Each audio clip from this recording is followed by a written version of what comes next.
What was Iran like before Islam? A natural history of a civilization. Before the advent of Islam in the mid-7th century CE, Iran was not merely a place. It was an idea, an ancient, resilient, and deeply sophisticated idea that called itself Iransha, the domain of the Aryans. To step into this world is to leave behind many of our modern assumptions about the Middle East.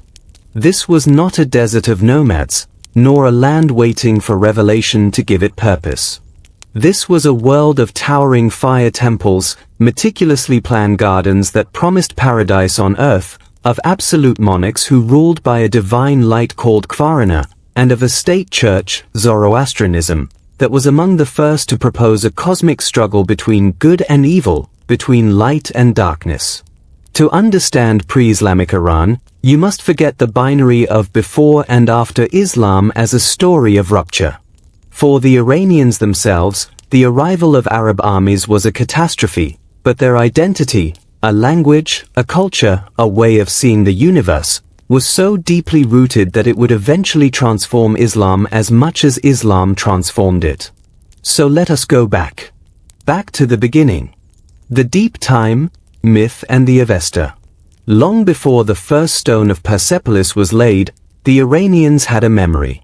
They remembered a homeland, a mythical place called Arianum Vija, the expanse of the Aryans. It was a cold, harsh land of long winters and short summers, likely the steppes of Central Asia. Around 2000 BCE, a branch of the Indo-European peoples began to move south. They called themselves Arya, noble ones. They brought with them a pantheon of gods, a social structure of priests, warriors, and farmers, and a powerful oral tradition. This oral tradition would eventually be written down as the Avesta, the holy book of Zoroastrianism. But the oldest parts, the Gathas, are hymns composed by a single, revolutionary figure, Zarathustra or Zoroaster, as the Greeks called him. Historians debate his dates, perhaps 1200 BCE, perhaps 600 BCE, but his impact is undeniable. Zarathustra was a priest who had a vision. In a world of many gods, he proclaimed one supreme, uncreated, and wholly wise God, Ahura Mazda, the Lord of Wisdom. But the world was not simple. Opposing Ahura Mazda was the drudge, the lie, the destructive spirit, embodied by Angra Mainyu Ahriman. This was not a dualism of equals. Zarathustra taught that good would ultimately triumph, but in the meantime, every human being was a soldier. Your life was a battlefield. Every thought, every word, every action was a weapon for either the force of order Asher or the force of chaos Drudge. On the day of judgment, your soul would cross the Chinvat bridge, wide for the righteous, razor-thin for the wicked. Heaven was eternal song. Hell was a pit of darkness and stench. This is the spiritual DNA of pre-Islamic Iran. It is an optimistic religion, not about escaping the world, but about perfecting it. Agriculture was holy, it fought chaos. Lying was the ultimate sin. Cleanliness, of body, of water, of earth, was a sacred duty. To be Iranian was, fundamentally, to be a person of the Asher. The First World Empire, the Achaemenid c. 550 to 330 BCE. Our story first emerges into clear historical light with the Achaemenid dynasty. Before them, the mighty empires of Assyria and Babylon had ruled the Near East with brute terror. The Iranians would do something different. It began with a vassal king named Cyrus. The son of a Persian chieftain and a Median princess, Cyrus II, later known as Cyrus the Great, was a military genius and, rarer still, a political one. In 550 BCE, he rebelled against his Median overlords and united the Persian and Median tribes. Then, he turned his gaze outward. First, the wealthy kingdom of Lydia, whose king Croesus was legendary for his gold. Cyrus defeated him. Then, the great cities of Babylon, whose walls seemed impregnable. In 539 BC, Cyrus diverted the Euphrates River and marched his army into the dry riverbed, entering Babylon without a fight. But it was not the conquest that was revolutionary, it was what came after. Cyrus issued a proclamation, recorded on a clay cylinder now housed in the British Museum. He declared that he would respect the gods and customs of all the peoples he ruled. He allowed the exiled Jews in Babylon to return to Jerusalem and rebuild their temple, an act that earned him the title Messiah in the Hebrew Bible. He presented himself not as a foreign conqueror, but as a legitimate king chosen by Marduk, the Babylonian god. This was the secret of the Achaemenids. They built the largest empire the world had yet seen, from India to the Balkans, from the Caucasus to Egypt, not by burning everything, but by weaving it together. The king was the king of kings, Shahanshah. He ruled from magnificent capitals, Pasargadae, the garden city built by Cyrus, and later Persepolis, the ceremonial heart of the empire, where every spring, envoys from every nation brought tribute to the King of Kings, climbing the great stairway carved with images of all peoples holding hands in peace. How they governed, the golden thread of justice. The Achaemenid state was a marvel of administration. The empire was divided into provinces called satrapies, each ruled by a governor, a satrap who was typically a local noble or a member of the royal family. But the king was paranoid, wisely so. Each satrap had a military commander who reported directly to the king. And traveling the empire, unannounced, were the king's eyes and ears, spies who ensured the satrap was not building his own private kingdom. They built the Royal Road, a 1,600-mile highway from Susa to Sardis, complete with relay stations and fresh horses. A royal message could travel the length of the empire in 7 to 9 days. It was the internet of the ancient world. And the religion? The Achaemenids were Zoroastrians, but they were not missionaries. Cyrus and his successors, like Darius the Great, placed Ahura Mazda at the center of their inscriptions. A great god is Ahura Mazda, who created this earth, who created man, who created peace for man.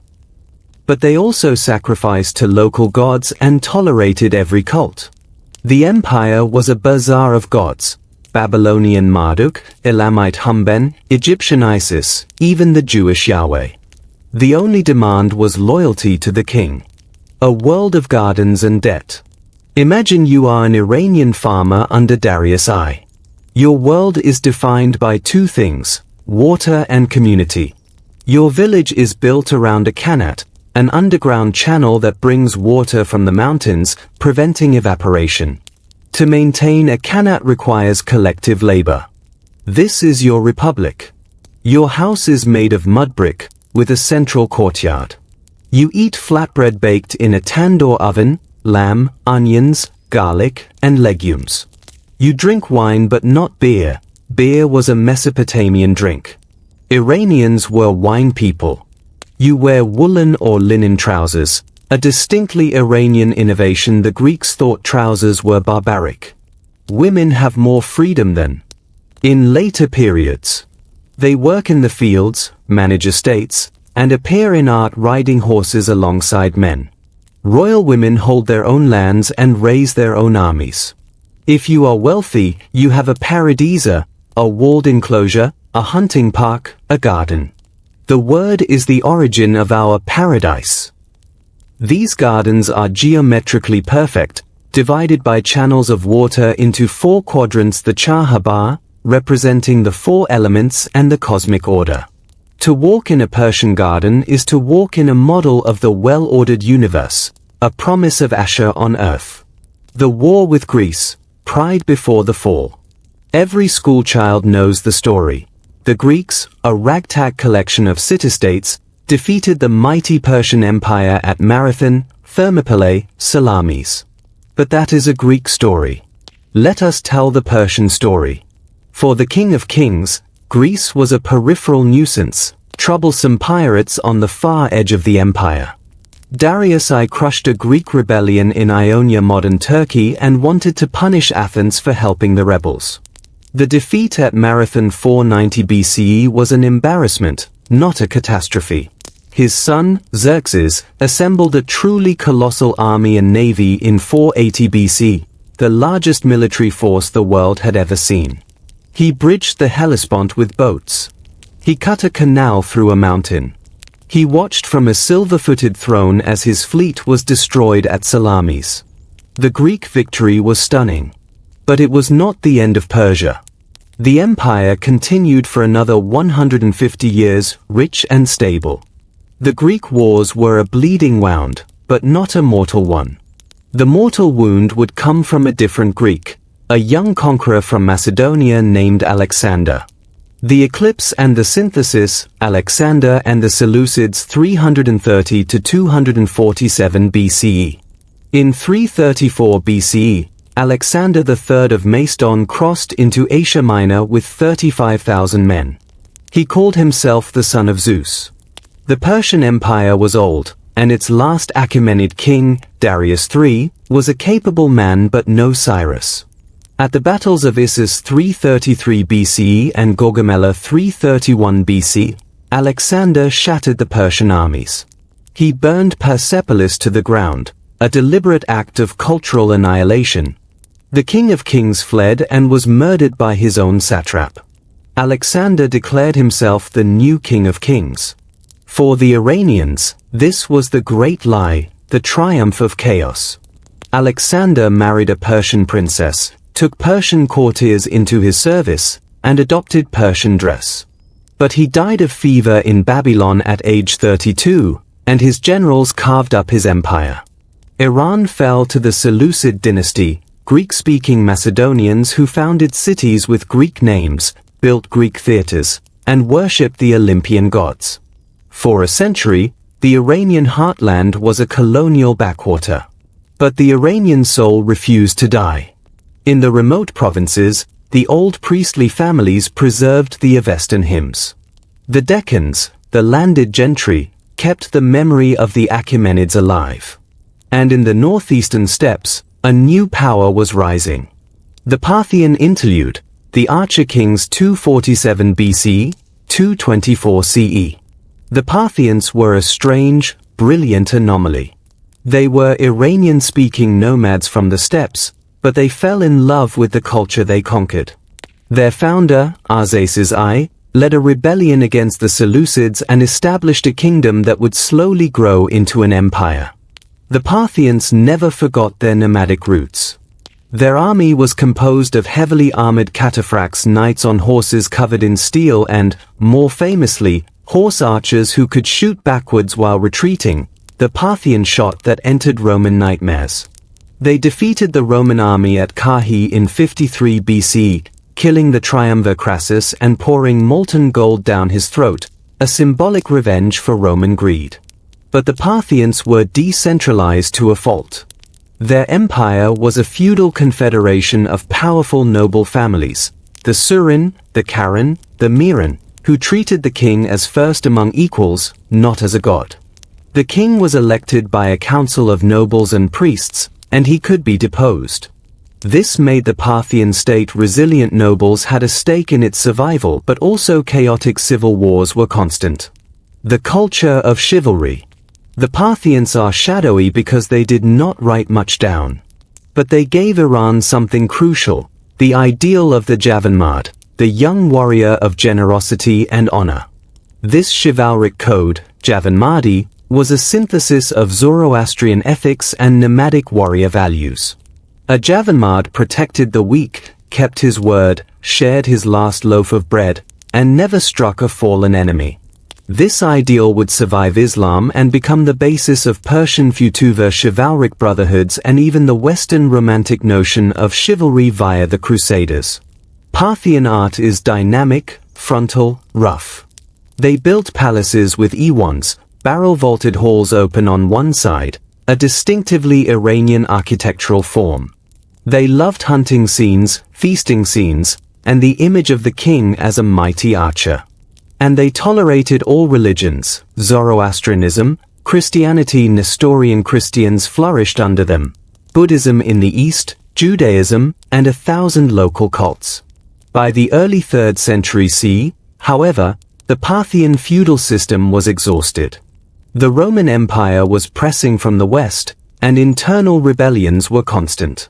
A new dynasty was waiting in the southern province of Pars, the homeland of the Achaemenids.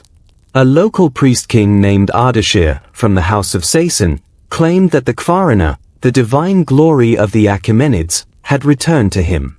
He challenged the last Parthian king, Artabanus V, in battle. In 224 CE, Artabanus was killed, and a new era began.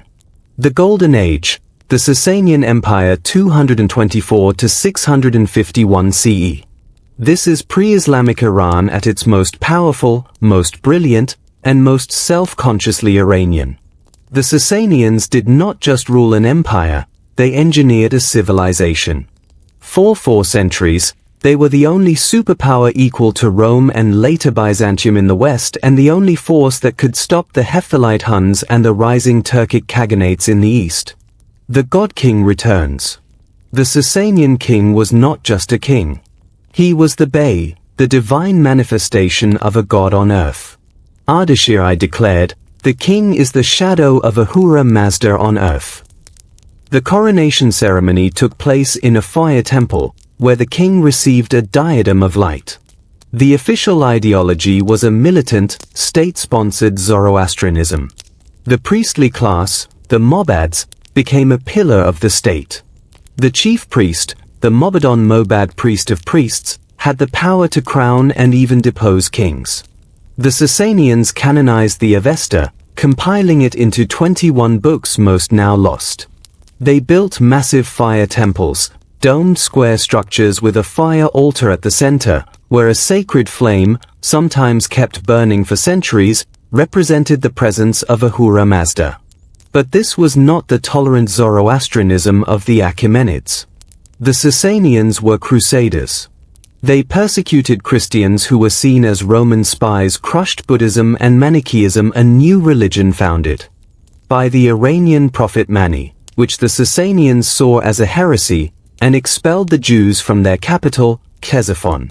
For the first time, being Iranian meant being Zoroastrian, and being Zoroastrian meant being loyal to the king. Rome and the Huns. The Sasanian military was a fearsome machine. It was based on the Aswaran, the knightly cavalry class. These were professional heavy cavalrymen, armored from head to toe, lances 12 feet long, horses also armored.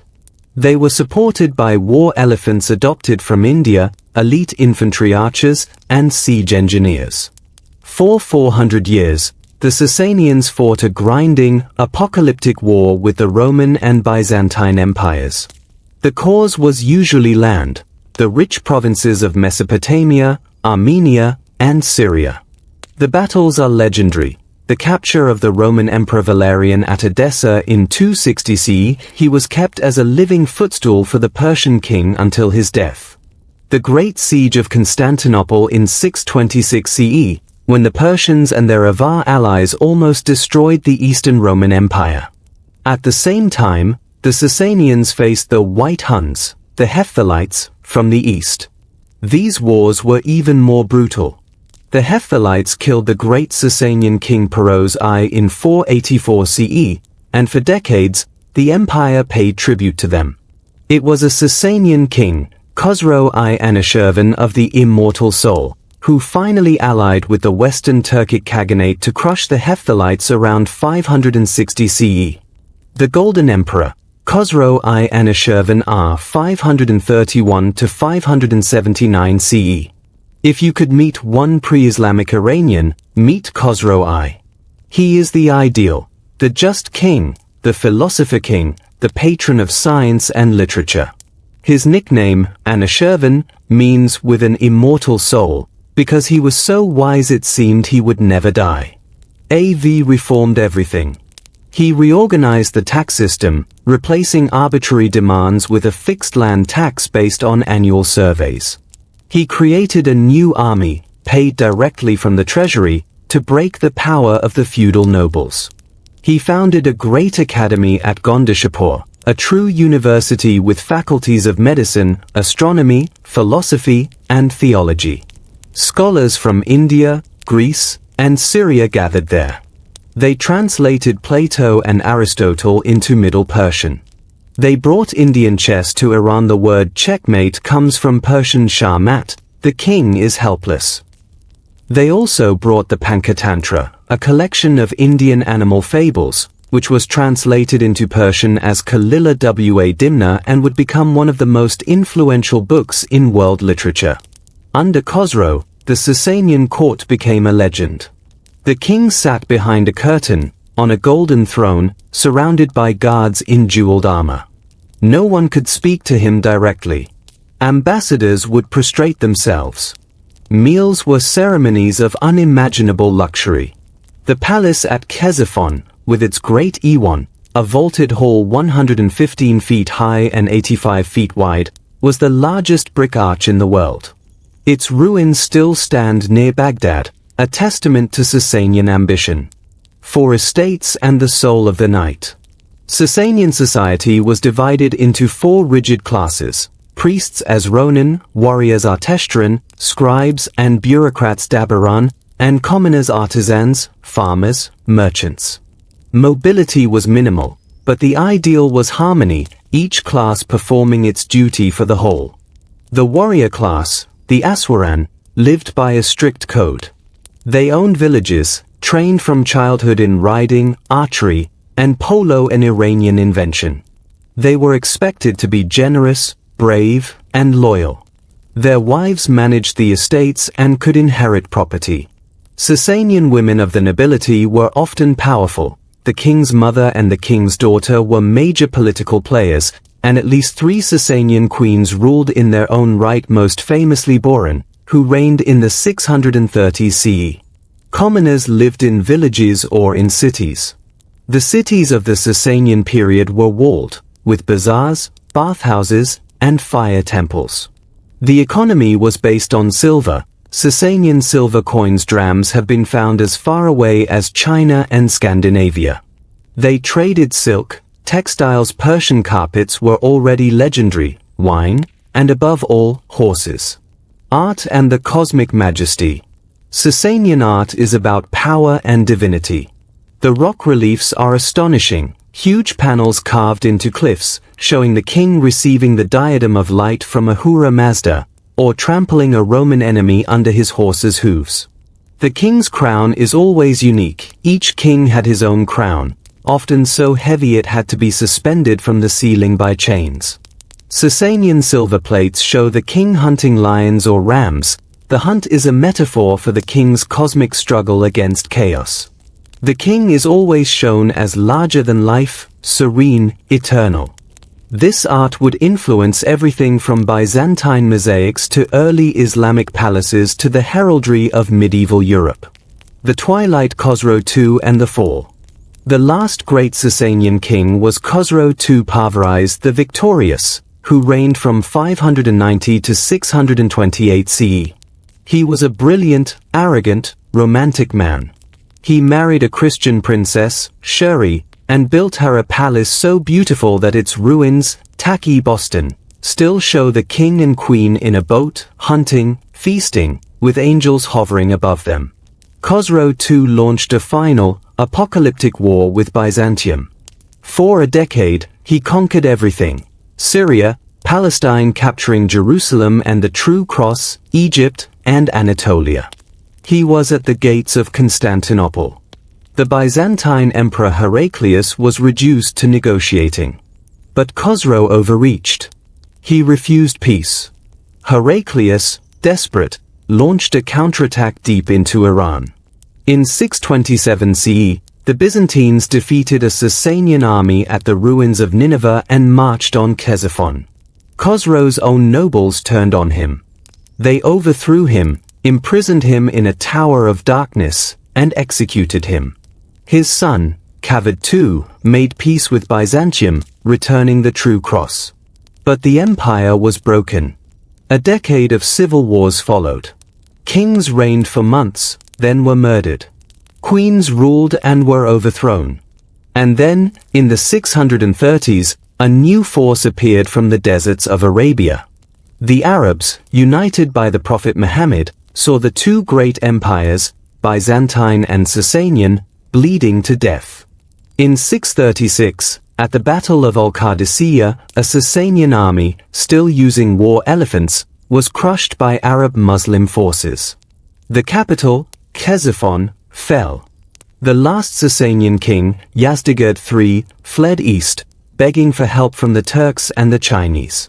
He was murdered in 651 CE by a miller for his gold-embroidered robes. The empire of the Aryans, 1,200 years old, was gone. The memory, what was lost, what survived. When the Arabs came, they did not find a wasteland. They found a civilization so sophisticated that they would spend 2 centuries learning how to be an empire from the Persians. The Arabs adopted the Sasanian tax system, the Sasanian postal system, the Sasanian bureaucracy. The Abbasid caliphs, who overthrew the Umayyads in 750 CE, modeled their capital, Baghdad, on Ctesiphon. They filled their courts with Persian ministers. The Barmakid family, descended from Sasanian priests. The Dabaran, the scribal class, taught the Arabs how to run a state. The language of culture, however, changed. Arabic became the language of prayer, law, and science. But Persian did not die. It went underground. The Deccans, the landed gentry who kept the old stories alive, began to write in a new Persian script, Arabic letters with 4 extra characters. In the 10th century, the poet Ferdowsi, a Deccan himself, completed the Shahnameth, the Book of Kings, a 50,000 couplet epic that told the entire history of pre-Islamic Iran from the first mythical king to the fall of the Sasanians. He wrote it in pure Persian, using as few Arabic words as possible. He ended with a lament. O world, you are nothing but a tale told in the night. A wise man seeks nothing from you, for you are a worn-out bride. The Shahnameth is the single most important document of Iranian identity. It is the tombstone of the Sasanians and the cradle of modern Iran. Every Iranian child knows the stories: the heroic archer Arosh, the tragic prince Siyavush, the mighty Rustam. Through this poem, the fire of Zoroastrianism, not the ritual, but the ethos of Asher versus Drudge, the warrior's honor, the king's justice, burned on. The religion itself did not disappear. Zoroastrians became dhimmis, protected minorities in the Islamic Empire. They paid a special tax, faced restrictions on building new fire temples, and could not convert Muslims. But they survived. Many migrated to India, where they are called Parsis Persians. Today, there are perhaps 200,000 Zoroastrians worldwide, a tiny remnant of a once imperial faith. But their ideas, heaven and hell, a final judgment, a savior born of a virgin, angels, the cosmic battle of good and evil, had already seeped into Judaism, Christianity, and eventually Islam itself. What was Iran like before Islam? It was a world of absolute light and absolute darkness, not metaphorically, but literally. The fire was real. The struggle was real. The king was a god's shadow on earth. It was a world of gardens and canals, of silver plates and silk robes, of knights who could shoot an arrow while galloping away and poets who could sing a lament that would make a stone weep. It was an empire that treated conquered nations with unprecedented tolerance, yet could crucify a rebel on a mile-long row of crosses. It was a civilization that invented the modern idea of the state, bureaucracy, taxation, roads, espionage, yet remained a feudal patchwork of noble families constantly scheming against the throne. It was the enemy of Greece and Rome, the rival of Byzantium, the bridge between India and the Mediterranean. And when it fell, it did not vanish. It transformed. It entered the DNA of the Islamic world. The call to prayer in Isfahan still echoes over the ruins of fire temples. The Persian New Year, Nowruz, which involves jumping over fires and setting tables with 7 symbolic items, is still celebrated by Muslims, Christians, and Jews across the region. It is a 3,000-year-old festival of renewal, a memory of the spring equinox when Ahura Mazda first lit the world. What was Iran like before Islam? It was a dream of order in a chaotic world. And that dream never fully woke up. The First World Empire, the Achaemenids c. 550 to 330 BCE. Now we arrive at the moment when Iran steps out of the mist of myth and into the full light of history. The year is roughly 550 before the Common Era. And the place is a dusty, semi-arid region in the southwest of the Iranian plateau, a land called Parsa, Persis. From this unremarkable corner, a dynasty will arise that will change the very meaning of empire. Before the Achaemenids, empires had been built on terror. The Assyrians, who ruled the Near East for 3 centuries, specialized in a kind of industrial-grade cruelty. Their reliefs show prisoners being flayed alive, their skin stretched like leather. They show piles of skulls, impaled bodies, kings led by hooks through their jaws. The message was simple: resist, and we will erase you from the memory of the living. The Babylonians who followed were softer, but they still ruled through conquest and tribute. No one had yet imagined an empire that could be held together by something other than fear. No one had imagined an empire where the conquered peoples might actually prefer the conqueror to their own native tyrants. Then came Cyrus, the man who freed the Jews. Let us begin with Cyrus II, the man later called the Great. He was not a king at birth. He was the son of a vassal prince, Cambyses I, and a Median princess named Mandane. His grandfather, Astyages, was the king of the Medes, the dominant Iranian power of the time. According to a legend that echoes the story of Romulus and Remus, Astyages dreamed that his grandson would overthrow him. He ordered the baby Cyrus exposed on a mountainside to die. But a shepherd found the infant and raised him as his own. When Cyrus grew to manhood, he led a rebellion, defeated his grandfather, and united the Persian and Median tribes under one banner. Whether the legend is true or not, the result was real: a new Iranian superpower, a fusion of Persian energy and Median sophistication. The Medes had already borrowed much from the older civilizations of Mesopotamia: writing, astronomy, monumental architecture. The Persians brought a fierce tribal loyalty, a meritocratic spirit, and a king who saw himself not as a god but as a servant of the god Ahura Mazda. Cyrus's first great conquest was Lydia, in western Anatolia. King Croesus of Lydia was famous for his wealth. Rich as Croesus is still a saying. But gold does not win battles. At the Battle of Thymbra around 546 BC, Cyrus used a clever tactic. He placed his camels at the front of his army because horses, it turns out, are terrified of the smell of camels. The Lydian cavalry bolted. Croesus was captured. Cyrus spared his life and kept him as an advisor. But it was the conquest of Babylon in 539 BCE that revealed Cyrus's true genius. Babylon was the New York of the ancient world, a sprawling, walled city of 250,000 people, with the legendary Hanging Gardens, one of the 7 wonders, a ziggurat that supposedly reached to heaven, and walls so thick that 4 chariots could drive abreast on top of them. Cyrus did not storm those walls. He diverted the Euphrates River, which flowed through the city, lowering the water level until his soldiers could march through the riverbed, under the massive bronze gates, and into the heart of the city. The Babylonians, who had grown tired of their own king, a pleasure-loving prince named Nabonidus, opened their doors and welcomed Cyrus as a liberator. And then Cyrus did something unprecedented. He issued a proclamation, which was written on a clay cylinder in Akkadian cuneiform. The Cyrus cylinder, now in the British Museum, reads in part, "I am Cyrus, king of the universe, great king, powerful king, king of Babylon, king of Sumer and Akkad. King of the 4 quarters of the world. When I entered Babylon in peace, I established the seat of government in the royal palace. I did not allow any terror to be spread. I kept in view the needs of the city of Babylon and all its sanctuaries.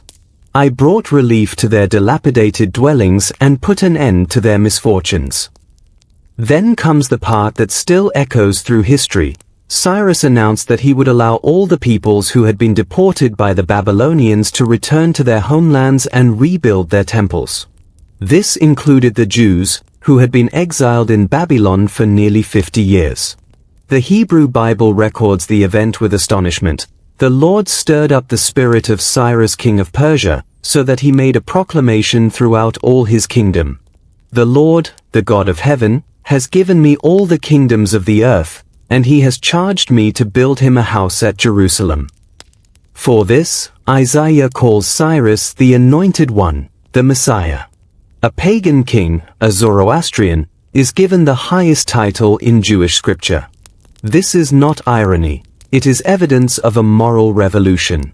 Cyrus understood that an empire built on respect for local gods and local customs was more stable than an empire built on bones. Darius the Great, the organizer. Cyrus died in battle in 530 BC, fighting nomadic tribes in the east. His son, Cambyses II, conquered Egypt, a staggering achievement, but then went mad, or so the stories say. He stabbed the sacred Apis bull, desecrated Egyptian temples, and finally died on his way back to Persia, possibly by suicide. Out of the chaos that followed rose a man who was not of royal blood, Darius I, known as Darius the Great. He was a distant cousin of the royal family, a young officer who, in 522 BC, led a conspiracy to kill a usurper and seize the throne. Darius later inscribed his own version of events on a massive rock face at Behistun, in western Iran. The inscription, written in 3 languages: Old Persian, Elamite, Akkadian, is the Rosetta Stone of cuneiform. It tells how Darius, with the help of Ahura Mazda, slew the liar Gormata and restored the rightful line. But Darius did more than win a throne. He built an empire. The Achaemenid Empire under Darius reached its maximum extent, from the Indus River in the east modern Pakistan to the Danube River in the west modern Bulgaria, from the Caucasus Mountains in the north to the cataracts of the Nile in the south. It contained some 50 million people, roughly 44% of the world's population at the time. No state before or since has ever ruled such a large percentage of humanity. How did he hold it together? First, he divided the empire into 20 provinces, called satrapies. Each satrapy was ruled by a satrap, a governor who was usually a local noble, a member of the royal family, or a trusted Persian. The satrap collected taxes, maintained order, and raised local troops. But he was not a king. He had a military commander, reporting directly to the king, who controlled the garrison in the satrapy. And he had the king's eyes and ears, spies who traveled the empire in disguise, listening to complaints, sniffing out corruption, and reporting directly back to the palace at Susa or Persepolis. Second, Darius standardized everything. He created a single currency, the daric, a gold coin weighing about 8.4 grams, stamped with the image of the king holding a bow and a spear. He standardized weights and measures. He standardized the Aramaic language as the administrative lingua franca, Aramaic, not Persian, because Aramaic was already widely used from Egypt to India. A merchant from Sardis could trade with a merchant from Bactria using the same coins, the same units, and the same script. Third, he built the royal road. Imagine a highway stretching 1,677 miles from Susa, in modern Iran, to Sardis, on the Aegean coast of Turkey. Along this road were 111 relay stations, each with fresh horses, food, and lodging. A royal messenger could cover the entire distance in 7 to 9 days. A normal traveler would take 3 months. This road allowed the king to communicate with his satraps faster than any previous empire. It also allowed trade to flow. The royal road became the spine of the empire, and the Persians kept it patrolled, safe, and open. The mirror of the world. If Susa was the administrative capital and Ecbatana the summer capital, Persepolis was the soul. Darius began building it around 518 BCE, on a vast stone terrace at the foot of a mountain called Mercy Mountain. The Greeks called it Persepolis, the city of the Persians. The Persians themselves called it Parsa. To walk up the grand stairway of Persepolis is to enter a vision of cosmic order. The stairs are wide and shallow, designed for nobles to ascend on horseback.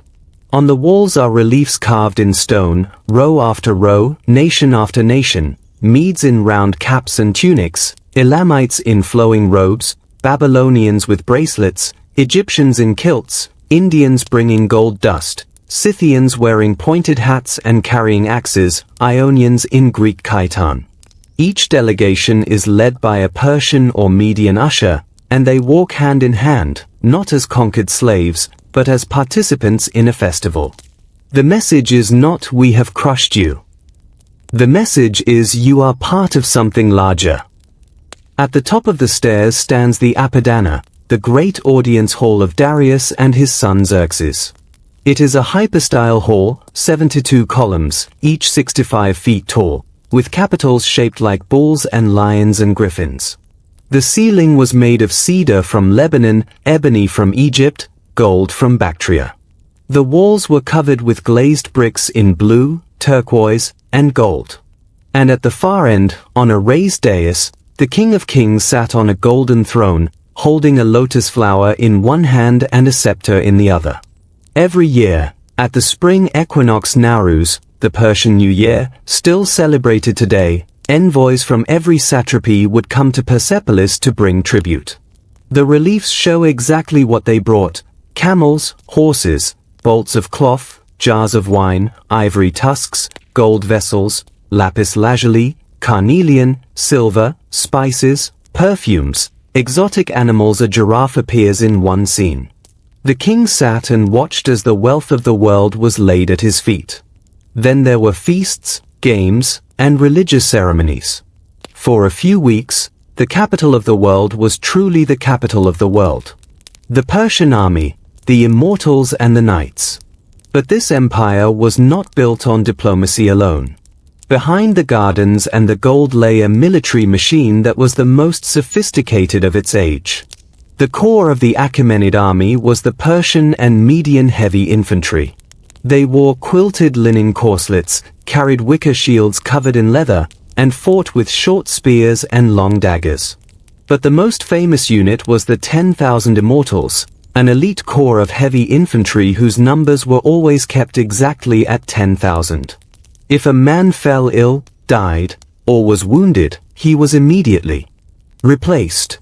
To the enemy, it seemed as if the Persians could not be killed. The Immortals were distinguished by their dress, a gold apple or pomegranate on the butt of their spears, and elaborate robes over their armor. The cavalry was even more formidable. Persian horses were fast, agile, and trained to fight. The cavalrymen wore scale armor and carried a composite bow that could punch through bronze at 50 yards. They could fire arrows while riding at full gallop, then wheel around and charge with lances. In open terrain, the Persian cavalry was nearly unbeatable. And then there were the specialists. The Persians incorporated the military expertise of every people they conquered: Egyptian marines, Phoenician and Greek sailors, Indian charioteers, Scythian horse archers, Babylonian engineers. At the Battle of Thermopylae, where 300 Spartans made their famous last stand, the Persian army included men from 40 different nations, speaking 20 different languages. They did not fight as a homogeneous bloc. They fought as a coalition of specialists, each unit doing what it did best. Daily life under the King of Kings. Let us leave the monuments and the armies for a moment. What was it like to be an ordinary person in Achaemenid Iran? If you lived in the countryside, you were likely a farmer or a herder. Your village was small, a few dozen mud brick houses clustered around a central courtyard. Your most precious resource was water. The Iranian plateau is dry, rainfall is scarce and unreliable. So you and your neighbors maintained a qanat, an underground channel that tapped into groundwater in the foothills and brought it, by gravity, to your fields. Qanats could be miles long, with vertical shafts every 50 feet for ventilation and maintenance. Building a Khanate required years of labor and a deep understanding of geology. But once built, it could supply water for generations. The technology was so effective that it is still used today, from Iran to North Africa to Spain. Your fields grew wheat and barley for bread, and you also cultivated grapes for wine. Iranians were wine drinkers, not beer drinkers. Beer was the drink of Mesopotamia, associated with the flat, alluvial lands of the Tigris and Euphrates. You also grew pomegranates, figs, dates, almonds, and pistachios. You kept sheep for wool and meat, goats for milk and cheese, and cattle for plowing. Your diet was simple but nutritious: flatbread baked in a tandoor oven, lamb or goat stew flavored with onions and garlic, yogurt, cheese, fresh fruit when in season, and dried fruit in winter. You sweetened your food with honey. Sugarcane was not yet common. You ate with your fingers. No forks, no spoons, just bread used as a scoop. Your clothes were woolen or linen, not silk. Silk came from China, and only the wealthy could afford it. Men wore trousers, an Iranian innovation that Greeks and Romans considered barbaric. Trousers allowed you to ride horses comfortably. Women wore long dresses over trousers, with a veil or a headscarf when going out, but not a full face covering. Women in Achaemenid Iran had more freedom than women in later Islamic societies. They could own property, manage estates, conduct business, and appear in public. The royal women, the queen, the king's mother, the king's daughters, were powerful figures. They had their own palaces, their own lands, and their own armies. They rode to war alongside the men. In the Persepolis reliefs, women are shown attending banquets, seated alongside men, holding wine cups and lotus flowers. If you lived in a city, Susa, Babylon, Ecbatana, Persepolis, you might be a merchant, a scribe, a priest, or an artisan. The cities were walled, with gates that closed at night. Inside, the streets were narrow and winding, lined with shops and workshops. The bazaar was the heart of the city, a covered market where you could buy spices from India, linen from Egypt, silver from Anatolia, horses from Media, and slaves from the edges of the empire. Slavery existed in Achaemenid Iran, but it was not the foundation of the economy. Most slaves were prisoners of war or debtors, and many could earn their freedom after a period of service. Your education, if you were a boy of the upper class, began at age 5. You were taught to ride, shoot the bow, and speak the truth. The Persian education system was famous. Boys were raised in the king's court until age 20, learning loyalty, obedience, and the skills of war. They were also taught Zoroastrian ethics: good thoughts, good words, good deeds. Lying was the worst sin. A Persian boy who lied in court could be executed. This obsession with truth was both moral and practical. An empire that spans 50 million people cannot function if contracts are worthless and officials are corrupt. Women and power, the hidden half. We cannot understand Achaemenid Iran without understanding its women. The Greek sources, written by men who were shocked by Persian customs, often exaggerate or distort. But the archaeological and textual evidence tells a different story. The king had a chief wife, the queen, who was usually a daughter of a noble Persian family or, in some cases, a foreign princess. The queen had her own court, her own lands, and her own seal, the royal seal, which could authorize documents and transactions. She did not live in a harem in the later Islamic sense. She lived in her own palace, with her own staff, and she appeared in public alongside the king. The most famous Achaemenid queen is Atossa, the daughter of Cyrus the Great, wife of Cambyses, then wife of the usurper Gormata, and finally wife of Darius the Great. She was a political operator of the highest order. It was Atossa who convinced Darius to launch the invasion of Greece, a war that would become legendary. She is mentioned by Herodotus as a woman of intelligence and influence. In later Persian tradition, she became a symbol of royal power. Royal daughters were also important. They were often married to satraps or foreign kings as a way of cementing alliances. But they did not disappear into their husbands' families. They maintained their Persian identity, their Persian priests, and their Persian customs. When a Persian princess married a foreign king, she often became the de facto ruler of his court. Women of the lower classes worked alongside men. They labored in the fields, managed the household, wove cloth, made cheese, and raised children. They could own land in their own name. In the Persepolis fortification tablets, a collection of administrative records written in Elamite, we see women receiving rations of grain, wine, and meat for their work. We see women traveling on official business, accompanied by male guards. We see women as managers of large estates, supervising dozens of workers.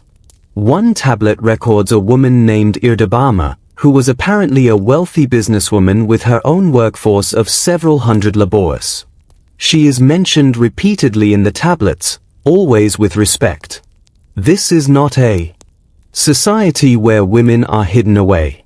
The religions of the empire, a bazaar of gods. The Achaemenid kings were Zoroastrians, but they were not missionaries. They did not force their subjects to worship Ahura Mazda. Instead, they adopted a policy of religious tolerance that was, for its time, revolutionary. At the center of the empire stood the royal fire temple. The Persians did not build temples in the Greek sense, enclosed spaces where statues of God stood. Their worship took place in the open, on high platforms, around a fire altar. The sacred fire was kept burning continuously, fed by priests who wore white robes and covered their mouths with masks to prevent their breath from polluting the flame. The fire was not a god, it was a symbol of Ahura Mazda's light and purity. But if you were an Egyptian in the empire, you continued to worship Isis and Osiris. If you were a Babylonian, you continued to worship Marduk and Ishtar. If you were a Jew, you worshipped Yahweh. If you were a Greek in Ionia, you worshipped Zeus and Apollo. The king might sacrifice to these gods on special occasions, as a gesture of respect. In return, the priests of these gods prayed for the king's health and the empire's stability. This tolerance had limits. The king expected loyalty. If a subject rebelled, his god was considered powerless. Why else would the king have one? But as long as you paid your taxes and did not foment rebellion, you could worship as you pleased. The only group that the Persians actively suppressed was the followers of the Divas, the old Indo-Iranian gods who were not part of Zarathustra's revelation. In an inscription, Xerxes boasts that he destroyed the sanctuary of the Divas. This was not religious intolerance in the modern sense, it was a purification of Persian identity. The Divas were the gods of the old polytheistic order, and the Persians had moved beyond them. The Greek Wars, the story the Greeks told. Every Westerner knows the story of the Persian Wars, the brave Greeks, vastly outnumbered, defending freedom against the despotic Persian hordes. Leonidas and his 300 Spartans at Thermopylae. The Athenian fleet at Salamis. The Greek victory at Plataea. That story is true, from the Greek perspective. But let us look at it from the Persian side. The conflict began with the Ionian Revolt 499 to 494 BCE. The Greek cities of Ionia, on the coast of modern Turkey, rebelled against their Persian-appointed tyrants. Athens and Eretria sent ships to help them. The rebellion was crushed, but Darius I was furious. He asked, "Who are these Athenians?" When he was told, he ordered a servant to remind him every day at dinner, "Master, remember the Athenians." Darius launched an expedition against Athens in 490 BCE. The Persians landed at Marathon, a plain about 26 miles from Athens. The Athenians, led by Miltiades, attacked and won. The Persians retreated. It was a minor defeat, a few thousand casualties, a failed raid, but the Greeks celebrated it as a world-changing victory.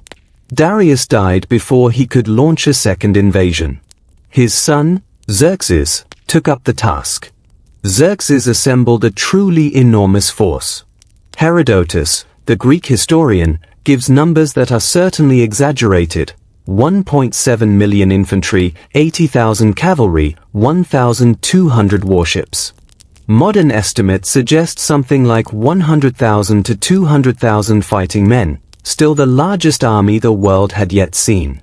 Xerxes bridged the Hellespont, the narrow strait between Europe and Asia, by lashing together hundreds of ships. When a storm destroyed the first bridge, Xerxes had the sea whipped with chains, a symbolic punishment, but also a sign of his absolute confidence. He watched from a silver-footed throne as his army marched across. The Greeks, led by Sparta, tried to block the Persian advance at Thermopylae, a narrow pass between mountains and sea. The 300 Spartans, along with a few thousand other Greeks, held for 3 days. But a local traitor showed the Persians a mountain path, and the Greeks were surrounded. Leonidas and his Spartans fought to the last man. Xerxes then marched south, burned Athens, and prepared for the final battle. The battle was Salamis, a naval engagement in the narrow straits between Athens and the island of Salamis. The Greek fleet, smaller but more maneuverable, lured the Persian ships into the straits, where they could not turn. The heavier Persian ships were rammed and sunk. Xerxes watched from a throne on the shore, and according to legend, he tore his robes when he saw his fleet destroyed. Xerxes retreated to Asia, leaving a large army behind. That army was defeated at Plataea in 479 BCE. The Persian Wars were over. From the Persian perspective, these were not world historical defeats. They were the failure of a punitive expedition against a small, troublesome state. The empire continued for another 150 years. It lost no territory. It remained rich and stable. The Greeks went back to fighting each other: Athens against Sparta, Sparta against Thebes, Thebes against Athens. The Persians, meanwhile, perfected the art of divide and rule. They would fund one Greek city-state against another, ensuring that no Greek coalition could threaten them again. Art and architecture, the imperial style. Achaemenid art is unlike anything that came before or after. It is a conscious synthesis: Greek stonemasons, Egyptian goldsmiths, Babylonian bricklayers, Lydian metalworkers, all working for Persian patrons. The result is a style that is international but unmistakably royal. The reliefs at Persepolis are the best example. The figures are shown in profile, walking in processions, their feet firmly planted, their bodies calm and dignified. There is no violence in these reliefs, no battles, no executions, no captives. Instead, there are flowers, trees, and animals. Lions attack bulls, a symbol of the changing seasons, of order triumphing over chaos.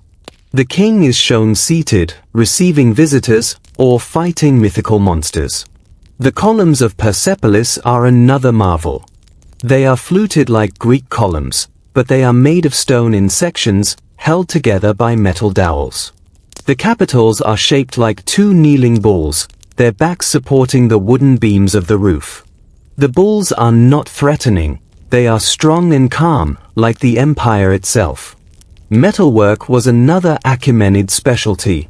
The Oxus treasure, discovered in modern Tajikistan, contains dozens of gold and silver objects, bracelets with griffin heads, a golden chariot pulled by 4 horses, a small gold plaque showing the king hunting lions.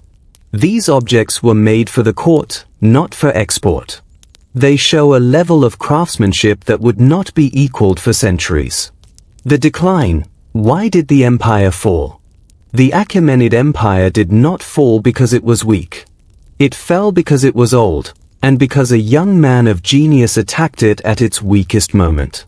By the reign of Artaxerxes 358 to 338 BCE, the empire had been stable for 2 centuries. But stability had bred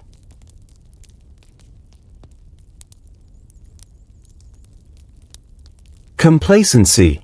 The satraps had grown powerful, sometimes passing their offices to their sons, building private armies, acting like petty kings. The central government had to spend more and more time suppressing rebellions in Egypt, in Babylon, in Asia Minor. The army, once the best in the world, had not changed its tactics in generations. And then came Alexander of Macedon. Alexander was young, brilliant, reckless, and obsessed with glory. His father, Philip II, had united the Greek city-states under Macedonian hegemony. Alexander inherited a superb army, the Macedonian phalanx, with its 18-foot pikes, the elite companion cavalry, which could charge and wheel with devastating speed, and the best siege engineers of the age. In 334 BCE, Alexander crossed into Asia Minor with 35,000 men. He defeated a Persian army at the Granicus River, then another at Issus in 333 BCE. At Issus, he captured the family of Darius III, the king's mother, wife, and children. Alexander treated them with respect, but he also used them as leverage. The decisive battle was Gaugamela, in 331 BC, near the ruins of Nineveh. Darius III brought a huge army, perhaps 100,000 men, including scythed chariots and war elephants. Alexander attacked not the center, where Darius himself stood, but the left flank. The Persian left collapsed, and Alexander's companion cavalry wheeled and charged straight at Darius. The Persian king, seeing the enemy bearing down on him, fled. His army, seeing their king flee, broke and ran. Darius III escaped to Ecbatana, then to Bactria, where he was murdered by his own cousin, Bessus. Alexander declared himself the king of kings. He married a Persian princess, took Persian courtiers into his service, and adopted Persian dress. He burned Persepolis to the ground, some say in a drunken rage, some say as a deliberate act of vengeance for the Persian destruction of Athens. The great palace of Darius and Xerxes, the mirror of the world, was reduced to ashes. The Achaemenid Empire was dead. But it was not forgotten. The Iranians would remember it as a golden age of justice and order. And a new dynasty, the Sasanians, would claim to be its rightful heirs. What the Achaemenids left behind. What did the Achaemenids give to the world? They gave the idea of a multi-ethnic, multi-religious empire held together by law, bureaucracy, and respect for local traditions. They gave the model of an absolute monarchy that was also a servant of divine justice. They gave the garden as a symbol of paradise. They gave the Khanate, which would spread across the Islamic world and into Spain and the Americas. They gave the postal system, the spy network, the standardized coinage. They gave the Jews the permission to return to Zion, an act that echoes to this day. And they gave the Iranians an identity.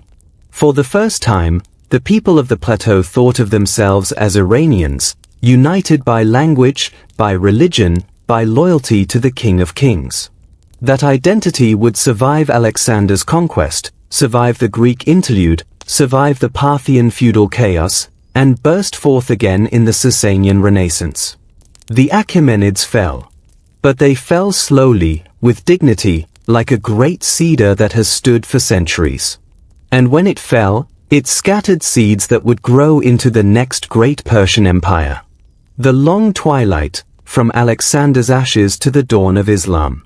The fire of Persepolis was still smoldering when Alexander of Macedon proclaimed himself the new King of Kings. But fire, in the Iranian understanding, is not destroyed. It moves. It hides. It waits for fresh fuel. Alexander was a conqueror of impossible speed. In 8 years, he had done what no one before him had even dreamed. He had toppled the oldest, wealthiest empire in the world. But he was also a man in a hurry.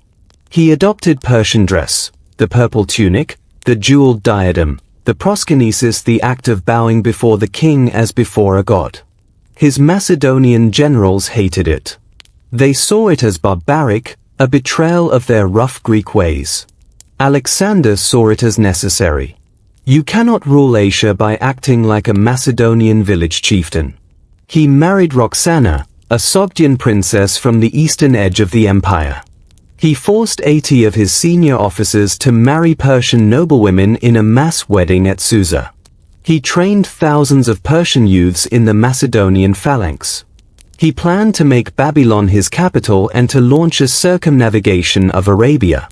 And then, in 323 BCE, in the palace of Nebuchadnezzar, he fell ill with a fever.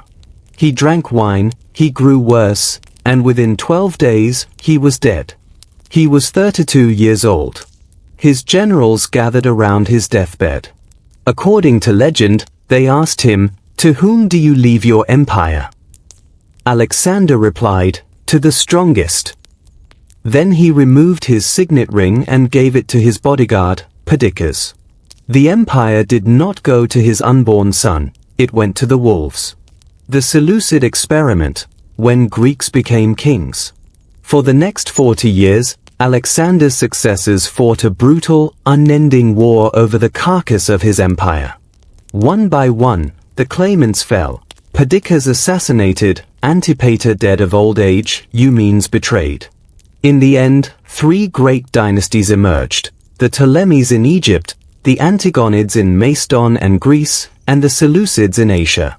Seleucus I Nicator, the victorious, was the most cunning of the Diadochi.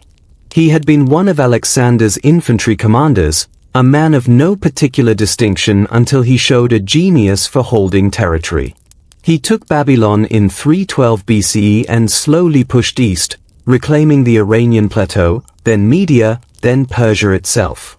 At its height, the Seleucid Empire stretched from the Aegean Sea to the Indus River, almost exactly the same size as the Achaemenid Empire before it. But there was a difference. The Achaemenids had ruled through satraps who were Persian or local nobles. The Seleucids ruled through Greeks. They founded dozens of cities, polis, with Greek names, Greek temples, Greek theaters, Greek gymnasiums. The most famous was Seleucia on the Tigris, a massive new capital built just north of Babylon, designed to be the greatest city in the Hellenistic world. It had 500,000 people at its peak, with straight streets laid out on a grid, a massive agora marketplace, and a theater that could seat 20,000.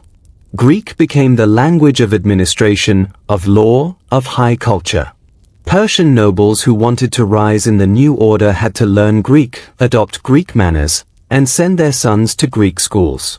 The old Zoroastrian priests were pushed to the margins, their fire temples left to crumble, their hymns forgotten except in remote villages.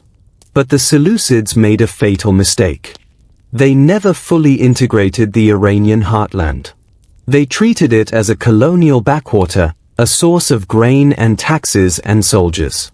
The great eastern satrapies, Parthia, Hyrcania, Bactria, Sogdiana, were ruled by Greek governors who felt increasingly distant from the distant king in Ansh. Seleucus had moved his capital west, to the Mediterranean coast, because that was where the real wealth and threats lay. The Eastern Greeks intermarried with local Iranians, adopted local customs, and began to think of themselves as something new, Greco-Iranian hybrids. And then, one by one, they broke away. Bactria, modern Afghanistan, became an independent Greek kingdom around 250 BCE. Its kings, like Euthydemus and Demetrius, struck coins with Greek inscriptions and Buddhist symbols. They expanded into India, creating the Greco-Buddhist kingdoms that gave the world the first anthropomorphic images of the Buddha. Greek gods turned into Indian saints. And in the province of Parthia, a different rebellion took place. A nomadic chieftain named Arsaces led a band of Pani horsemen, an Iranian tribe from the steppes, into the Seleucid satrapy of Parthia. The Greek governor fled. Arsaces declared himself king. The year was 247 BCE. It did not look like a world-changing event. Just another barbarian chieftain seizing a corner of a crumbling empire. But Arsaces and his descendants would build something that lasted. The Parthian Empire, which would rule Iran for nearly 500 years. The Parthian Compromise, a feudal empire of knights. The Parthians are the forgotten great power of the ancient world. Ask a casual history fan about the Romans, and they will talk for hours. Ask about the Parthians, and you might get a blank stare. Yet for 3 centuries, Parthia was Rome's only equal, the superpower that humiliated Crassus, defeated Mark Antony, and forced Augustus to negotiate as one king to another. The Parthians were not Persians. They were Pani, an Iranian-speaking nomadic tribe from the steppes north of the Caspian. But they fell in love with the culture they conquered. They adopted the Achaemenid title King of Kings. They used Aramaic as their administrative language, written in a script that would evolve into the Pahlavi alphabet. They claimed descent from the Achaemenids, though the claim was shaky at best. They patronized Zoroastrianism, though loosely. They built cities, minted coins, and sat on thrones. But they never forgot their nomadic roots. The Parthian Empire was not a centralized state like the Achaemenid model. It was a feudal confederation of noble families, the Surin, the Karen, the Miran, the Ispabudin, who owned vast estates, commanded their own armies, and treated the king as first among equals, not as a divine ruler. The king was elected by a council of nobles and priests, and he could be deposed if he failed. This made the Parthian state resilient. The nobles had a stake in its survival. It also made it chaotic. Civil wars were constant, and the throne changed hands through assassination more often than through inheritance. The Parthian military was built around 2 types of cavalry. The first was the cataphract, a heavily armored knight on a heavily armored horse. The cataphract wore a helmet of iron, a hauberk of scale armor reaching to his knees, and gauntlets and greaves of metal. His horse wore a bronze or iron champron face guard and patral chest armor. His lance was 12 to 14 feet long, held with both hands. When a line of cataphracts charged, they hit like a freight train. Nothing in the Roman infantry line could stop them, except, sometimes, their own exhaustion. The second type was the horse archer. These were lightly armored riders on swift horses, carrying a powerful composite bow made of wood, sinew, and horn. A Parthian horse archer could shoot 6 aimed arrows per minute while galloping. And he had a trick that no other cavalry had, the Parthian shot. He would charge toward the enemy, then at the last moment wheel his horse around and shoot backward over the horse's rump. The arrow still had full force, and the rider was a receding target. Roman infantry, trained to fight in close order, could do nothing against this. They could only stand, shields raised, and wait for the arrows to stop. The arrows did not stop. The Battle of Carrhae, Rome's worst day. In 53 BCE, the Roman general Marcus Licinius Crassus was the richest man in Rome and 1/3 of the first triumvirate with Caesar and Pompey. But he had no military glory to match his rivals. He wanted Parthia. He wanted its gold, its trade routes, and a triumph that would make him the equal of Alexander. Crassus marched into Mesopotamia with 7 legions, about 40,000 men, including 4,000 cavalry. He rejected an offer of alliance from the Armenian king, who could have provided 10,000 horsemen. He listened to a local chieftain who promised to lead him to the Parthian army. The chieftain led him into the desert. Near the town of Carrhae, modern Harran in Turkey, Crassus met the Parthian army. It was commanded by General Sharina, a young noble from the Surin family, only 30 years old, but already a brilliant tactician. Sharina had 10,000 horse archers and 1,000 cataphracts. He was outnumbered 4 to 1. He did not care. The battle began with a shower of arrows. The Roman legions formed their testudo, the tortoise formation, shields locked together overhead and on the sides.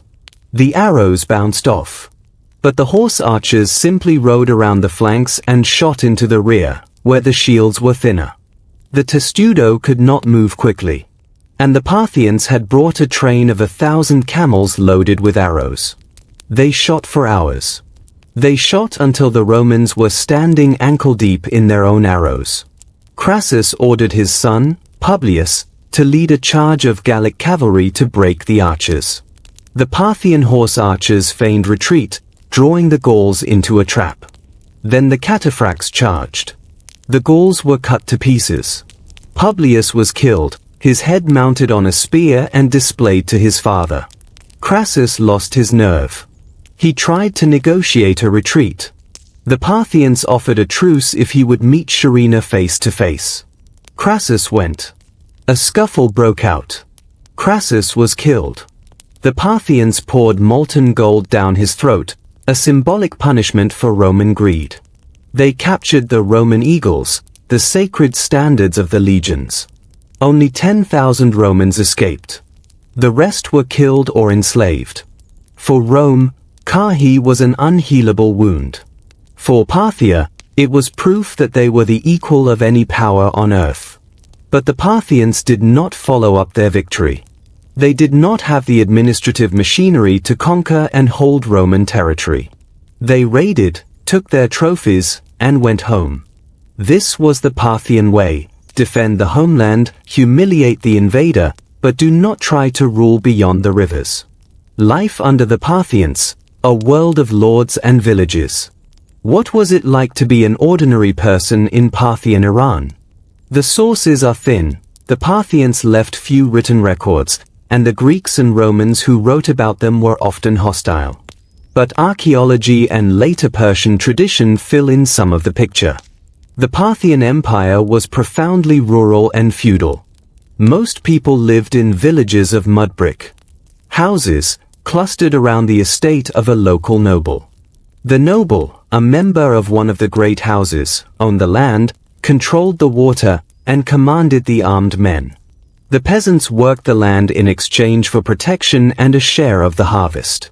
This was not slavery, but it was not freedom either. It was a world of personal loyalty. The peasant owed the noble owed the king, and the king owed the gods. Women in Parthian society had more rights than women in later Islamic or even Roman societies. They could own property, initiate divorce, and serve as regents for underage kings. The most famous Parthian queen was Musa, a former slave girl given to the king by the Roman Emperor Augustus. Musa poisoned her husband, married her own son, a Zoroastrian practice known as quidoda, close kin marriage, which horrified Greeks and Romans but was seen by some Zoroastrian sects as holy, and ruled as co-regent for several years. She is a shadowy, scandalous figure, but her existence proves that a woman could rise to absolute power in Parthian Iran. Religion under the Parthians was a mosaic. Zoroastrianism was the faith of the court and the nobility, but it was not yet the rigid, state-sponsored orthodoxy it would become under the Sasanians. Fire temples were built, but they were local and varied.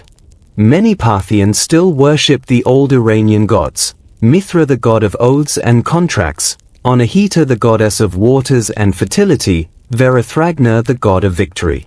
Anahita was particularly popular. Her cult spread across the empire, with statues and temples showing her as a beautiful woman in a beaverskin cloak, carrying a water pitcher. Judaism flourished in Parthian Mesopotamia.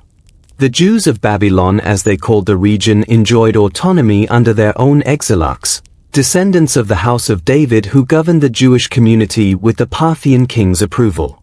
The Babylonian Talmud, the foundational text of Rabbinic Judaism, was compiled in Parthian and early Sasanian Mesopotamia. Many of its stories and legal discussions assume a world of Parthian nobles, Persian fire temples, and Zoroastrian priests. Christianity also spread into the Parthian Empire, particularly the Nestorian branch, which split from the Byzantine Church over the nature of Christ. The Parthians tolerated Christians as they tolerated everyone, as long as they paid their taxes and did not rebel. The art of the Parthian shot. Parthian art is distinctive, energetic, and often crude by Achaemenid standards. The Parthians were not great builders of monumental stone palaces. They built in mud brick and stucco, which has mostly crumbled.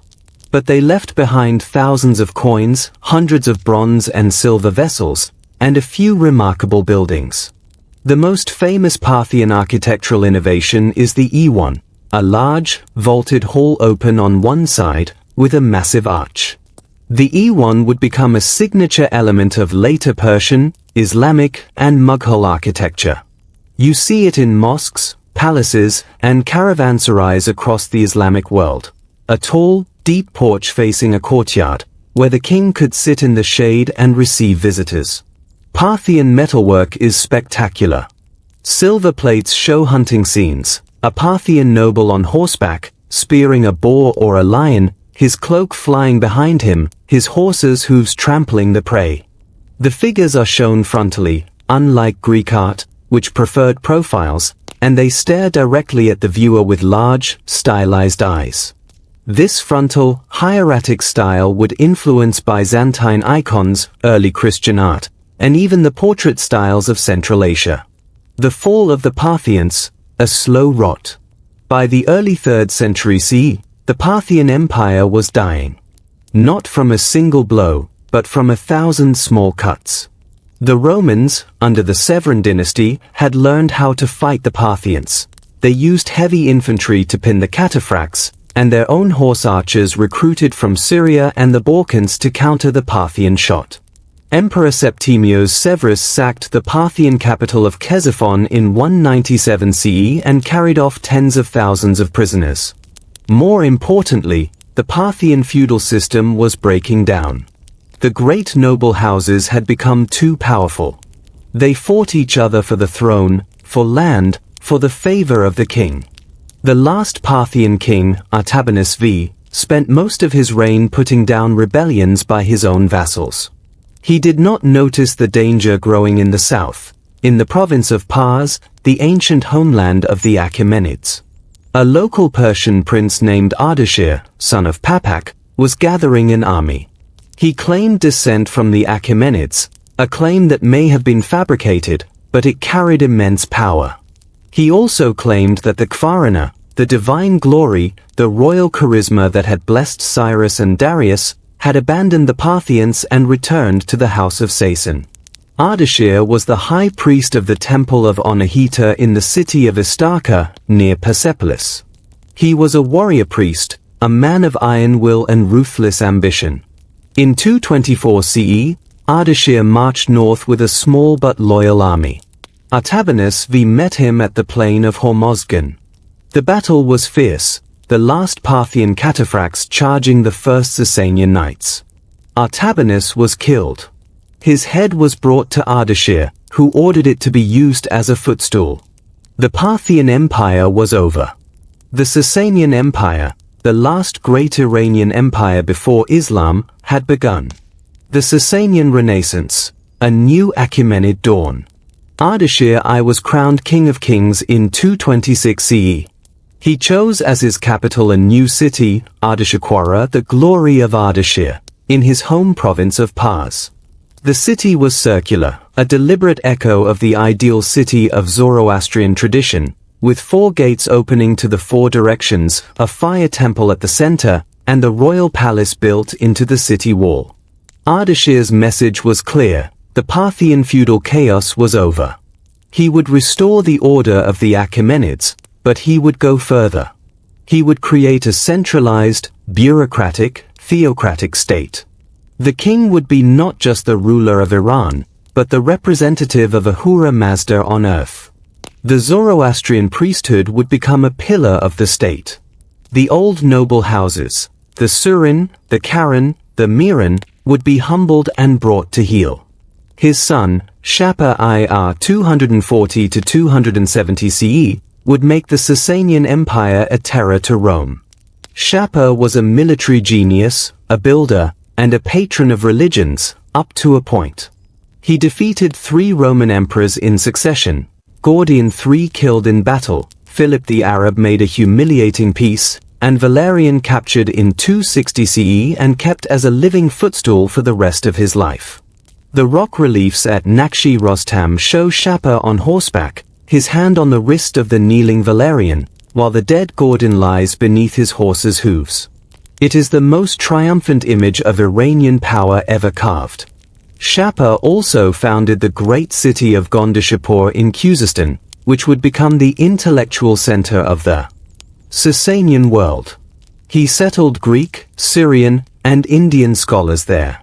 He built a hospital, the first teaching hospital in history, where students learned medicine by working alongside physicians. He established a library that would eventually hold hundreds of thousands of books in Greek, Syriac, Pahlavi, and Sanskrit. The Zoroastrian Church, fire and order. The Sasanians did something the Achaemenids and Parthians had never done. They created a state church. Zoroastrianism was not just the religion of the king, it was the ideology of the empire. To be Iranian was to be Zoroastrian. To be Zoroastrian was to be loyal to the king. The priesthood, the mobads, gained immense power. The chief priest, the Mobadon Mobad priest of priests, was second only to the king. He could crown the king, advise him on religious matters, and even depose him if he strayed from the true faith. The priests controlled the fire temples, the courts, the schools, and much of the land. Under the Sasanians, the Avesta, the collection of Zoroastrian hymns and rituals, was finally written down. It had been transmitted orally for more than 1,000 years, and the priests feared it would be lost. They compiled the texts in a new script, Avestan, which was designed to record the exact pronunciation of the sacred words. The Avesta was organized into 21 books, divided into 5 categories: law, ritual, hymns, cosmology, and miscellaneous. Most of these books were lost after the Islamic conquest, burned, torn apart, or allowed to rot. But fragments survive, enough to show the richness of Sasanian Zoroastrian thought. The core of Sasanian Zoroastrianism was the struggle between Asher order, truth, light and Drudge chaos, falsehood, darkness. The world was a battlefield, and every human being had to choose a side. The rituals of the faith were designed to purify the world and strengthen the forces of light. Fire was the purest symbol of Asher, water was the second purest. The dead were the most impure things of all. They could not be buried because that would pollute the earth, or cremated because that would pollute the fire, or thrown into water because that would pollute the water. Instead, they were exposed in dakmas, towers of silence, circular stone structures on hilltops, where the flesh was stripped from the bones by vultures and the sun. The bones were then collected and placed in an ossuary, a bone box to be stored in a niche. This system worked for a millennium. It was hygienic, respectful, and symbolically perfect. It also horrified foreigners, who saw it as barbaric. But the Iranians saw it as the only way to maintain the purity of the elements. Khosrow I Anushirvan, the philosopher king. The greatest of the Sasanian kings was Khosrow I, who reigned from 531 to 579 CE. His epithet, Anushirvan, means of the immortal soul, a reference to his legendary wisdom. He is the model of the just king in Persian literature, the ruler who sits in judgment each day, listens to the poor, and dispenses justice without favor. Khosrow inherited an empire in crisis. His father, Kavad I, had nearly been overthrown by the Mazdakite movement, a radical, proto-socialist sect that preached the sharing of wealth, women, and property. Kavad had flirted with Mazdakism to break the power of the nobles, but Khosrow crushed the movement with brutal efficiency. Thousands of Mazdakites were executed. Their leader was hung upside down and shot with arrows. With internal order restored, Khosrow turned to reform. He reorganized the tax system, replacing the old arbitrary levies with a fixed land tax based on annual surveys. He created a new army, paid directly from the royal treasury, to break the feudal power of the nobles. He built roads, bridges, and caravanserais. He founded new cities and encouraged trade. But his greatest legacy was intellectual. Khosrow was a passionate patron of science and philosophy. He invited the Neoplatonic philosophers from Athens when the Byzantine Emperor Justinian closed their academy in 529 CE. The philosophers, Damascius, Simplicius, and others, found a home at Gondishapur. They translated Plato, Aristotle, and Galen into Pahlavi and Syriac. They studied Indian astronomy and medicine. They developed new surgical techniques and pharmacological remedies. Khosrow also sent an embassy to China, establishing diplomatic relations with the Sui dynasty. He received gifts from the Turkic Khagan, the Indian Raja, and the Abyssinian Negus. He was, in his own eyes and the eyes of his subjects, the center of the world. The art of the hunt, Sasanian silver and stone. Sasanian art is the art of power. It is majestic, stylized, and deeply symbolic. The most famous Sasanian artifacts are the silver plates, fialai, showing the king hunting. On one plate, Khosrow I rides a galloping horse, drawing a bow at a charging boar. His crown, a specific, unique crown with a crescent moon and a globe, identifies him. The boar represents the forces of chaos. The king represents order. The hunt is a ritual reenactment of the cosmic struggle. The rock reliefs are even more dramatic. At Nakshi Rostam, near Persepolis, the Sasanian kings carved their images into the cliff face. Shapur I stands victorious over 3 Roman emperors. Bahram II receives a delegation of Arab chieftains. Ardashir I receives the diadem of kingship from Ahura Mazda himself, while his horse tramples the Parthian king's horse. Sasanian architecture is monumental and innovative. The great E1 of the palace at Ctesiphon, the Tak Khazra, still stands, a brick arch 115 feet high and 85 feet wide, the largest unreinforced brick arch in the world. It was part of a vast palace complex that stretched along the Tigris. The arch was covered in blue and gold tiles, with stucco reliefs of hunting scenes and courtly love. Sasanian textiles were legendary. Persian silk, woven with pearls, winged horses, and the royal senmerv, a mythical creature that was part dog, part bird, part peacock, was exported to Byzantium, China, and even Viking Scandinavia. The patterns would influence Islamic art, Byzantine silk, and European heraldry. The Society of Knights, the Aswaran. At the top of Sasanian society were the Aswaran, the knights. They were a hereditary warrior caste, owning villages, training from childhood in horsemanship, archery, and polo, another Iranian invention. They lived by a code of Javanmadi, generosity, courage, loyalty, and protection of the weak. A knight who broke his word was dishonored forever. The Aswaran fought as cataphracts, like their Parthian predecessors, but with heavier armor and longer lances.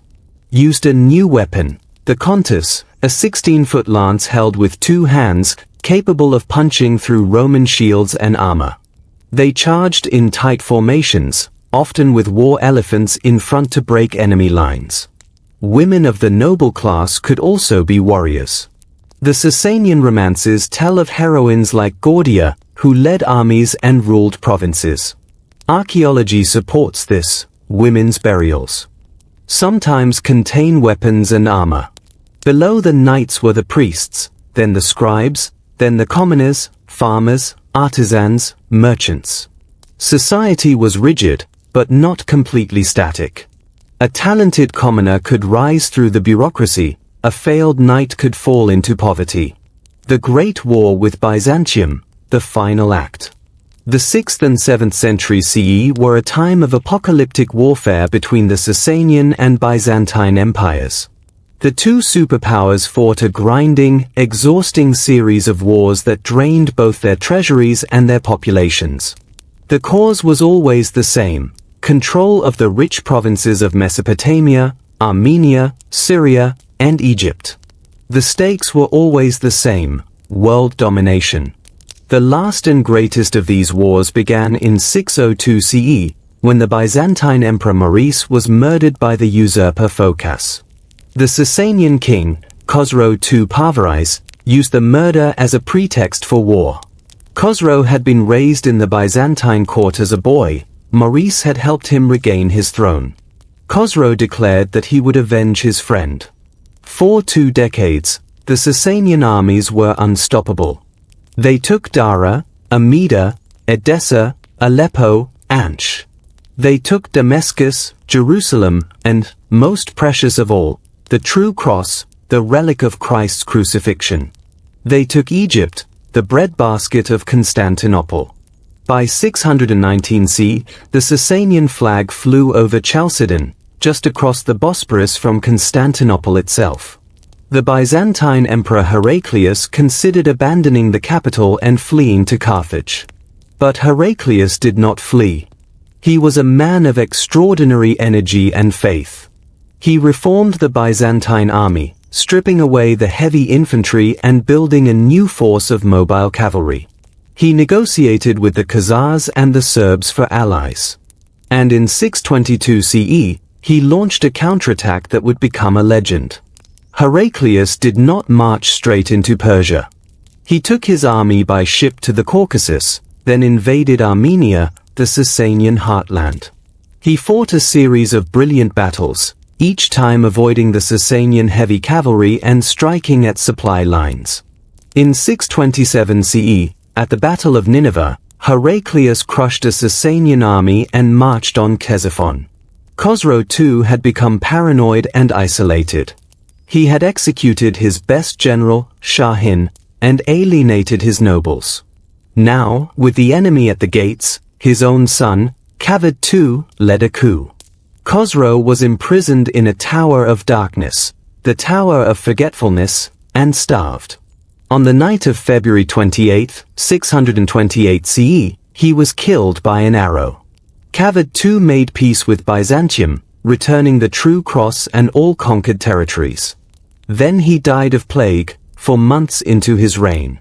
The Sasanian Empire never recovered. For the next 2 decades, a dozen kings reigned and fell, some for only a few months. The treasury was empty. The army was shattered. The nobility was at war with itself. And in the deserts of Arabia, a new prophet was uniting the tribes under a single banner. The coming of Islam, the unthinkable collapse. In 632 CE, the Prophet Muhammad died. His successors, the caliphs Abu Bakr and Umar, faced a decision: what to do with the restless Bedouin tribes who had converted to Islam. The answer was conquest. The Arabs would fight outward, channeling their martial energy against the 2 exhausted empires to the north. The first Arab raids into Sasanian territory began in 633 CE. They were small, fast, and devastating. The Arabs fought on horses and camels, with a mobility that the Sasanian cataphracts could not match. They were motivated by faith, the promise of paradise for those who died in battle, and by the lure of plunder. The decisive battle was Al-Qadisiyah, in 636 CE, near the Euphrates River. The Sasanian army was commanded by Rostam Farrukhzad, a noble from the Miran family. He had a massive force, elephants, cataphracts, infantry, and the legendary war banners of the Sasanian kings, the Darafsh Kaviani, a banner made of a leopard skin, studded with jewels, that represented the soul of Iran. The Arabs were outnumbered. But they were disciplined, faithful, and led by a brilliant general, Sa'd ibn Abi Waqqas. The battle lasted 3 days. On the second day, the Sasanian elephants charged and broke the Arab lines. But the Arabs had learned to target the elephants' eyes and trunks. The beasts went mad and turned on their own army. On the third day, a sandstorm blew into the faces of the Sasanians. The Arabs charged.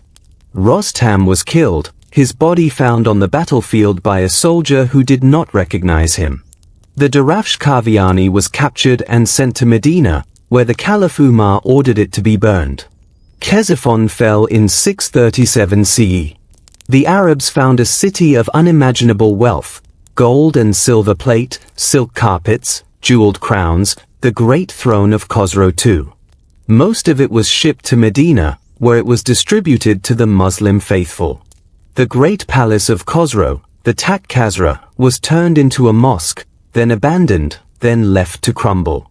It still stands today, a ghost of empire. The last Sasanian king, Yazdegerd III, fled east. He was a boy when he came to the throne, and he never truly ruled. He went from province to province, Media, Pars, Kerman, Sistan, Khorasan, begging for troops, for gold, for a miracle. The nobles of the east, the Decans, gave him what they could. But the Arabs kept coming. At the Battle of Nahavand in 642 CE, the last Sasanian army was destroyed. Yazdegerd fled to the city of Merv, in modern Turkmenistan. The governor of Merv betrayed him. In 651 CE, Yazdegerd was killed by a miller who wanted his gold-embroidered robes. The Sasanian Empire was dead. Iran had fallen to Islam. What was lost, what survived? The conquest was not a gentle transition. The Arab armies burned fire temples, killed Zoroastrian priests, and turned the sons of Persian nobles into slaves. Many Iranians converted to Islam to escape the jizya, the tax on non-Muslims, and to keep their property. Others fled to India, where they became the Parsis, a tiny community that still practices the old faith. But the empire did not vanish. It transformed. The Abbasid caliphs, who overthrew the Umayyads in 750 CE, built their state on Sasanian foundations. They adopted the Sasanian tax system, the Sasanian postal system, the Sasanian bureaucracy. They filled their courts with Persian ministers, the Barmakids, who were descended from Sasanian priests. They built their capital, Baghdad, as a round city, a deliberate echo of Ardashir I's circular capital. They spoke Persian at home, even as they ruled in Arabic. The Persian language did not die. It went underground, preserved by the Decans, the landed gentry who kept the old stories alive. In the 10th century, the poet Ferdowsi, a decan from the city of Tuz, completed the Shahnameth, the Book of Kings. It is a 50,000 couplet epic that tells the entire history of pre-Islamic Iran, from the first mythical king to the fall of the Sasanians. Ferdowsi wrote in Persian, not Arabic, using as few Arabic words as possible. He spent 30 years on the poem. When he finished, he presented it to the Ghaznavid Sultan Mahmud, who paid him a pittance. Ferdowsi died in poverty, but his poem became the soul of the Iranian people. Every Iranian child knows the Shahnameth. They know the story of the heroic archer Arosh, who shot an arrow from the peak of Mount Damavand to mark the border of Iran. They know the tragedy of Siyavush, the innocent prince betrayed by his stepmother. They know the endless battles of Rustam, the Hercules of Iran, who fought monsters, demons, and his own son. Through this poem, the ethos of Zoroastrianism, the struggle between good and Ansh, the value of truth, the duty of the king to protect the weak, became the moral foundation of Iranian Islam. The fire of the fire temples was extinguished, but the fire of Iranian identity burned on. What was Iran like before Islam? We have traveled through 3,000 years. We have seen the horsemen of the steppes become the kings of the world. We have seen the gardens of Persepolis, the arches of Ctesiphon, the silver plates of the hunt. We have heard the hymns of Zarathustra, the battle cries of the cataphracts, the lament of Ferdowsi. What was Iran like before Islam? It was a civilization built on a single, powerful idea, that the universe is a battleground between order and chaos, and that human beings are not passive victims but active soldiers in the fight. The king was not a tyrant but a shepherd. The fire was not a god but a symbol. The garden was not a luxury but a model of paradise. It was a world of profound beauty and profound violence. It was a world where women could rule and knights could weep. It was a world that invented the state, the postal system, the garden paradise, the university hospital, and the epic poem. And when it fell, it did not die. It became something new. It entered the DNA of Islam. The call to prayer in Isfahan still echoes over the ruins of fire temples. The Persian New Year, Nowruz, with its jumping over fires, its 7 symbolic foods, its celebration of spring, is still observed by millions of Muslims. The word paradise is Persian. The word checkmate is Persian. The idea of a just king, a knight's honor, a lover's devotion, these are Persian. So the answer to the question, what was Iran like before Islam, is not a museum exhibit. It is a living presence.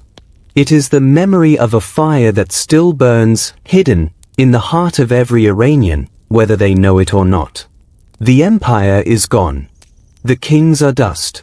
The fire temples are ruins. But the story is not over. It never ends. This concludes the narrative of pre-Islamic Iran. From the mythical dawn of Aryan Vija to the last breath of Yazdegerd III, the arc is complete. The final word belongs to Ferdowsi, who wrote at the end of the Shahnameh.